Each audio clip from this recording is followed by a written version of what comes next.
God is everywhere. ದೇವರು ಎಲ್ಲಾ ಕಡೆ ಇದ್ದಾನೆ, ದೇವಸ್ಥಾನಕ್ಕೆ ಹೋಗೋ ಅವಶ್ಯಕತೆ ಇಲ್ಲ. ಈ ಸ್ಟೇಟ್ಮೆಂಟ್ ಬಂದು 100% ಸತ್ಯ.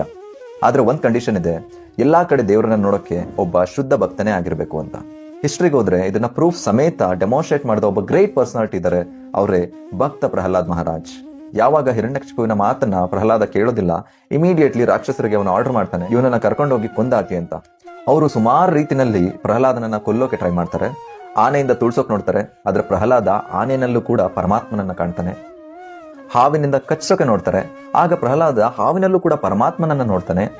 ಹೇಗೆ ಹಾವಿನಲ್ಲಿ ವಿಷ ಇದ್ರೂ ಕೂಡ ಹಾವು ಸಾಯೋದಿಲ್ಲ, ಅದೇ ರೀತಿ ಪ್ರಹ್ಲಾದನಿಗೆ ಪರಮಾತ್ಮ ಶಕ್ತಿಯನ್ನ ಕೊಡ್ತಾನೆ, ಹಾವು ಕಚ್ಚಿದ್ರು ಕೂಡ ಅವನಿಗೆ ಏನೂ ಆಗೋದಿಲ್ಲ.